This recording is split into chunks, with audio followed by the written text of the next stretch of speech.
Perkenalkan, nama saya Elfrida Sinaga, saya kelas akuntansi 21. Saya akan menjelaskan tentang bab 4, manajemen strategik. Materi pertama yaitu rencana strategi dan rencana operasi. Rencana strategi adalah rencana yang didesain untuk memenuhi sasaran organisasi secara luas, sedang rencana operasional adalah rencana yang terinci tentang kebutuhan untuk menggabungkan strategi ke dalam operasional. Rencana strategi dan rencana operasional berbeda dalam 5 hal. Yang pertama, pusat bahasan, yang kedua, kurun waktu, yang ketiga, cakupan, yang keempat, tingkat rincian, yang kelima, organisasi atau kepemimpinan. Tahapan penyusunan rencana strategi setidaknya terdiri dari 6 tahap. Yang pertama, tahap penentuan visi, misi, dan tujuan. Yang kedua, tahap evaluasi diri. Yang ketiga, tahap analisis lingkungan eksternal. Yang keempat, tahap pembuatan keputusan strategik. Yang kelima, tahap implementasi strategi. Materi kedua yaitu implementasi rencana strategi. Manajemen strategik adalah proses manajemen yang mencakup penyertaan organisasi dalam membuat rencana strategis dan kemudian bertindak berdasarkan rencana tersebut. Untuk mengimplementasikan strategi, diperlukan administrasi tugas untuk mencapai sasaran yang telah ditetapkan.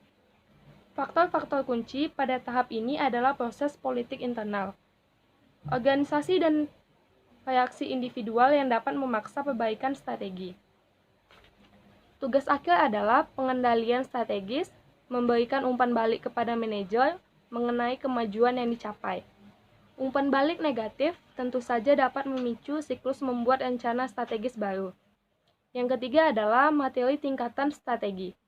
Terdapat 3 tingkatan strategi yaitu tingkat korporasi, tingkat unit bisnis, dan tingkat fungsional. Corporate level strategi yaitu strategi yang dirumuskan oleh manajemen puncak untuk mengawasi perhatian dan dirumuskan oleh manajemen puncak untuk mengawasi dan operasi korporasi multilini.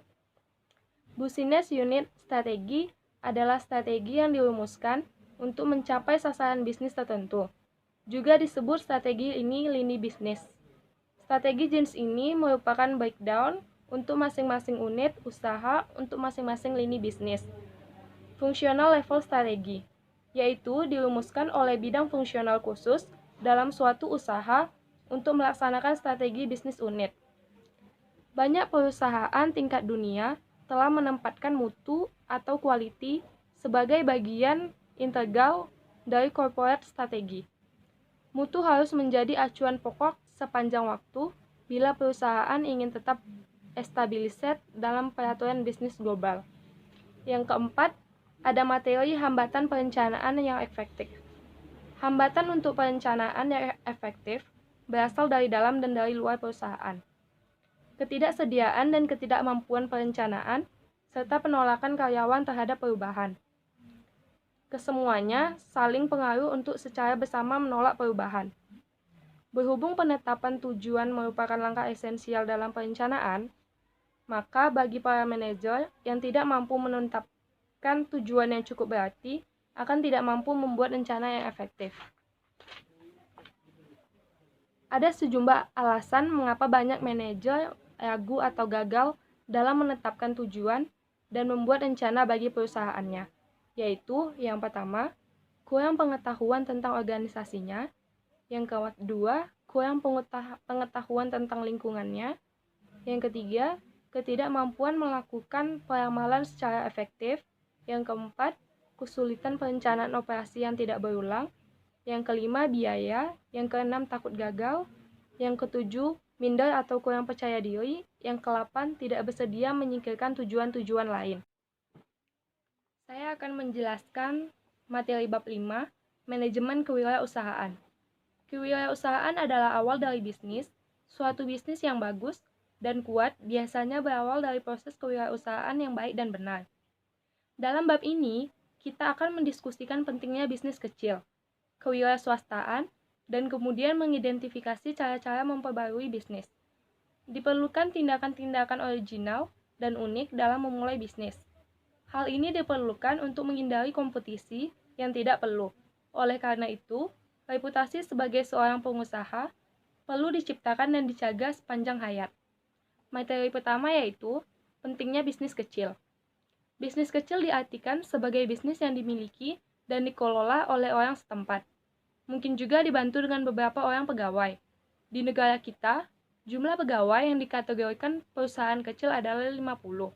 Dengan kriteria semacam itu, tentulah banyak sekali bisnis kecil di Indonesia, bahkan di dunia. B. Kewirausahaan.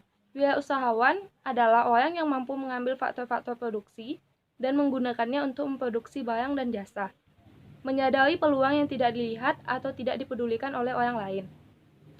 Kasali menyatakan ada 5 syarat untuk menjadi wirausahawan yang sukses, yaitu pertama, reputasi dulu, yang kedua, tumbuh dari bawah, yang ketiga, konsentrasi pada bidang yang dikuasai, yang keempat, anti kerumunan, yang kelima, modal hanyalah pelengkap.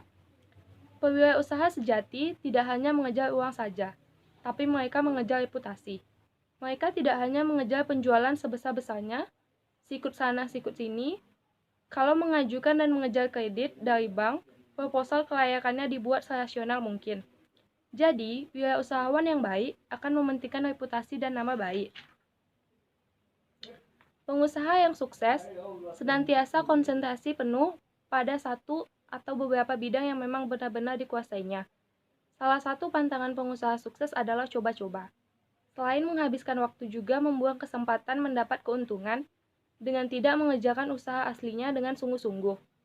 Konsentrasi pada bidang yang dikuasainya adalah lebih baik meskipun tidak membesarkan usahanya. Menjadi wirausahawan yang sukses tidak boleh lantah dan mengekor, karena bisnis yang diawali dengan mengkopi sukses orang lain dan masuk dalam kerumunan akan sangat berbahaya.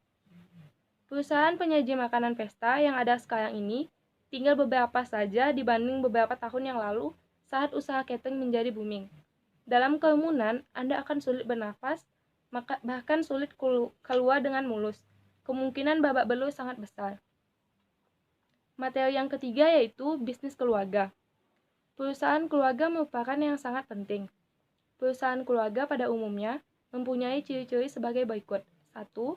Dimiliki oleh kelompok keluarga tunggal yang dominan dengan jumlah kepemilikan saham lebih dari 50%. Yang kedua, dirasakan sebagai perusahaan. Yang ketiga, dikelola oleh orang yang berasal dari keluarga pemilik mayoritas saham. Dalam perusahaan keluarga, terdapat 3 kepentingan yang saling mempengaruhi, yaitu pertama, kepentingan bisnis, yang kedua, kepentingan kepemilikan, dan yang ketiga, kepentingan keluarga. Ketiga kepentingan tersebut seringkali bersinggungan menimbulkan friksi yang bisa mengakibatkan sinergi beberapa komponen sehingga menghasilkan yang positif atau sebaliknya berakibat negatif. Perusahaan keluarga adalah bisnis yang dapat dimiliki dan dikelola oleh satu atau lebih anggota keluarga.